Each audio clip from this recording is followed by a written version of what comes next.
والله هو دلوقتي ما بقاش في حاجه تبسط بامانه، يعني دلوقتي ما فيش حاجه تبسط. يا ريت ان يبقى في حاجه تبسط البني ادمين. يا ساتر، ايه البؤس ده كله؟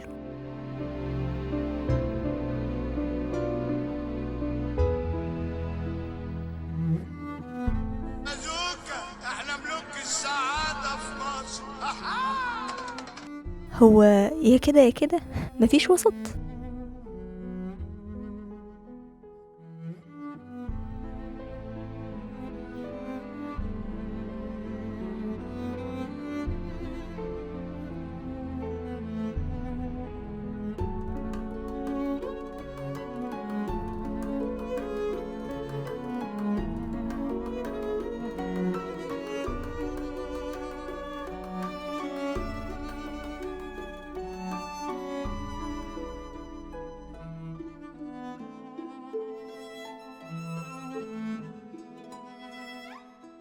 السعادة تكمن في إدراك أن كل ذلك حلم غريب وجميل.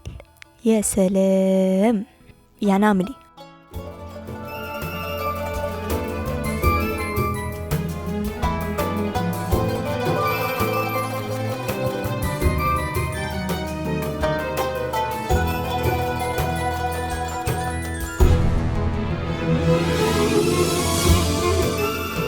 باين كده إن الكلام النظري ده مش هيفيدني بحاجة.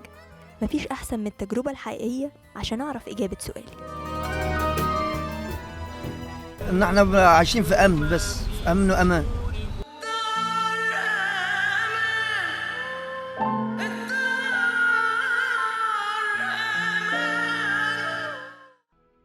يعني أنا اصلا جايه من استراليا، واكتر حاجه بتبسطني ان انا في وسط عيلتي، في وسط اهلي. الأحباب هي اللي بتبسط، إن أنت تقعدي مع حد بتحبيه. اروح اقعد لوحدي كده من غير ما اكلم حد.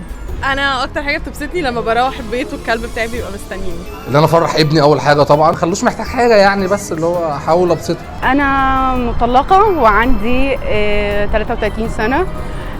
اكتر حاجه بتسعدني هي ابني، هو عنده 15 سنه. مصطفى اسعد حاجه في حياتي، اكتر حاجه بتديني امل للحياه، اكتر حاجه بتخليني عندي طاقه ايجابيه لكل حاجه حسيت ان انا اتحرمت فيها في وقت طلاقي. يعني هو فتح لي بدايه جديده للحياه. السفر اللي هو فيه كامبينج وخيم واوف رود وصحراء وكده يعني. النايت ووكس، وممكن اللي هو لما تكون فعلا قاعده بعد وقت طويل مثلا ما شفتوش صحابكم القريبين او كده، القعده دي بتبقى عظيمه يعني. الستر من عند الله. بتبسط من الرياضة ومن الرقص والغنى والمزيكا، الفن عامة. يا سلام لو الحاجات اللي انا بحبها عيلتي كمان بتعملها معايا، دي اكتر حاجه تجيب سعاده. تكون مراتي اسعد وقت في الدنيا معايا بس. الحاجات اللي بتبسطني ان انا لو متقدره يعني وفي حد موجود اشير معاه تقديرتي دي، فانا هتبسط برضو. لو نزلت اتمشى هتبسط قوي، ولو سمعت موسيقى بحبها او اغاني معينه هتبسط. ممكن ورده، مش عارفه، ممكن منير. الدنيا ريشه في هوا طايره بغير جناحين، احنا النهارده سوا. الرزق بتاع ربنا بقى، الواحد بيطلع ويقول له توكلت عليك يا رب، رزقك امين، ما رزقكش هتروح تاني ولا ايه؟ ان ربنا يرزقني برزق اللي ورايا. انا بحب العب.